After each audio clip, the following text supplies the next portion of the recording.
आप सभी का स्वागत करता हूं अपने YouTube चैनल सुरेंद्र सिंह बोरा में। साथियों, आज काफ़ी लंबे समय के बाद आप लोगों के साथ YouTube वीडियो के माध्यम से इंटरेक्ट हो रहा हूं। आप में से बहुत सारे साथियों के तमाम मैसेज YouTube के कमेंट बॉक्स में आ रहे थे कि sir, BEd versus BTC Supreme Court का डिसीजन कब तक आएगा, क्योंकि बहुत सारे राज्यों में जो प्राथमिक शिक्षक भर्ती है वो अटके पड़ी है। अगर बीच में जो डिसीजन आ जाएगा या बीच में फैसला आ जाएगा तो हमारी पात्रता को लेकर के कितना फर्क पड़ेगा या पात्रता को लेकर के फर्क नहीं पड़ेगा। हम लोग कहीं जो प्राथमिक शिक्षक भर्ती में शामिल सरकार के द्वारा किए गए हैं, हमको बाहर तो नहीं कर दिया जाएगा। हम लोग ना बाहर के रहेंगे ना इधर के रहेंगे। तो मेरा उन लोगों को सबसे पहले एक संदेश है वीडियो के माध्यम से, आप लोग अपनी वर्ग 1 की तैयारी कर रहे हैं तो वर्ग 1 की तैयारी करते रहिएगा। वर्ग 2 की तैयारी कर रहे हैं तो वर्ग 2 की तैयारी करते रहिएगा। और जो लोग यानी लेक्चरर ग्रेड के अन्य स्टेटों में जो लेक्चरर ग्रेड का एग्जाम की तैयारी कर रहे हैं तो आप लेक्चरर ग्रेड की तैयारी करते रहिएगा। प्राथमिक शिक्षक भर्ती में जो भी परिणाम सुप्रीम कोर्ट से आएगा, क्योंकि लगभग मार्च में इनके मार्च द्वितीय सप्ताह तक ये फैसला आने की संभावना है, क्योंकि अभी इसमें कोई खास अपडेट नहीं हुआ है। लेकिन सुप्रीम कोर्ट के सेक्रेटरियों के द्वारा यानी सचिवों के द्वारा, जो भी सुप्रीम कोर्ट के जो डायरेक्टर्स होते हैं उनके द्वारा इस पर संज्ञान लिया जा रहा है कि उनके अधीनस्थ जो भी होते हैं उनसे जल्दी ही डिसीजन के बारे में बातचीत की है। मुझे लगता है सुप्रीम कोर्ट के कुछ सूत्रों के माध्यम से पता चलता है कि बहुत जल्दी यानी कि मार्च द्वितीय सप्ताह तक आप लोगों को इसमें परिणाम देखने को मिलेंगे, क्योंकि ये सारी चीज़ें हैं। बड़ा प्रोसेस का मैटर है कि इसमें डिसीजन और पढ़ने का मैटर है। उसके बाद जो है कि कमेटी का जो भी फैसला होगा वो कमेटी देखेगी। बहुत सारी चीज़ें होंगी, जांच पड़ताल होंगी, चीज़ें देखी जाएंगी, क्या सही है क्या गलत है उनको समझना है। तो निश्चित रूप से जो लोग सोच रहे हैं कि जल्दी ही डिसीजन आएगा, मैं पूर्व में कहा था कि मार्च से इतर कहीं भी संभव नहीं ये डिसीजन हो सकता है। तो आप लोग अगर लेवल 1 की तैयारी, जैसे राजस्थान में लेवल 1 का एग्ज़ाम 25 तारीख से शुरू हो गया है, तो जो लोग लेवल 1 की तैयारी कर रहे हैं तो लेवल 1 की तैयारी करते रहिएगा। और जो लोग जो है कि वर्ग 1 की तैयारी कर रहे हैं मध्य प्रदेश में, तो वो वर्ग 1 की तैयारी करते रहिएगा। तो साथियों, मैं सबसे बड़ी बात बता देता हूँ कि 25 फरवरी से जो है कि रीट लेवल 1 का एग्ज़ाम शुरू हो चुका है। तो आप लोग जो भी हैं तो रीट लेवल 1 की तैयारी करते रहिएगा। और आपको बता दूं 1 मार्च से 12 मार्च तक मध्य प्रदेश वर्ग 1 का पात्रता परीक्षा एग्जाम शुरू होगा, जो 1 मार्च से 12 मार्च तक रहेगा। यानी कि जो लेक्चरर ग्रेड का होगा ये एक पात्रता परीक्षा होगा।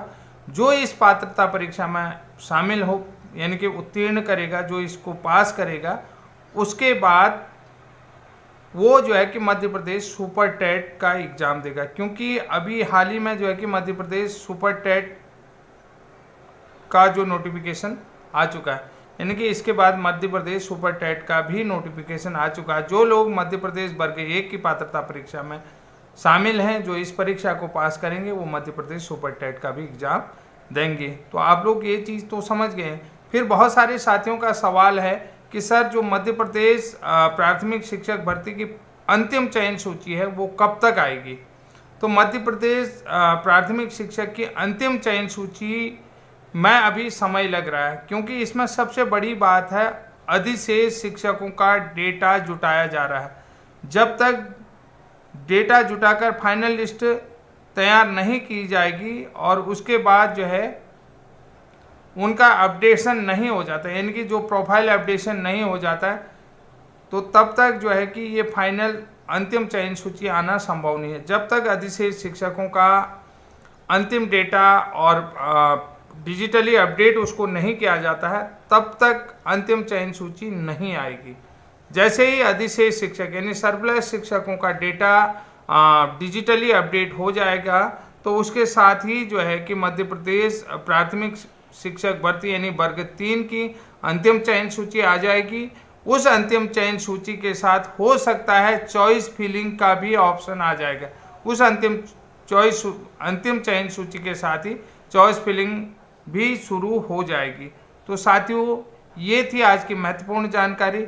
इसके अलावा आपने देखा होगा कि छत्तीसगढ़ राज्य ने, जो डीपीआई विभाग छत्तीसगढ़ है, उसने जो है कि बीएड ब्रिज कोर्स को पात्रता यानी कि जो है प्राथमिक शिक्षक भर्ती में शामिल कर लिया है और अपने यहाँ जो सेवा नियमावली है उस सेवा नियमावली पूर्ण तरीके से अपडेट कर दिया गया। क्योंकि छत्तीसगढ़ की जो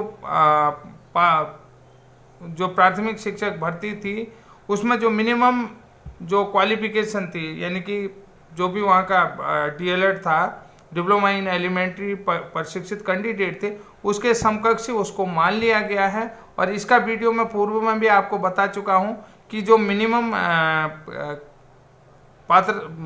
जो क्वालिफिकेशन थी फॉर बीइंग टीचर्स, जो मिनिमम क्वालिफिकेशन क्राइटेरिया तय किया गया था, वो minimum qualification criteria BEd bridge course के पास था। बहुत सारे राज्यों में जो है कि सरकारें इस चीज़ को नहीं समझ रही थी। इसको लेकर के मेरे द्वारा भी हाई कोर्ट नैनीताल में एक केस फाइल किया गया है।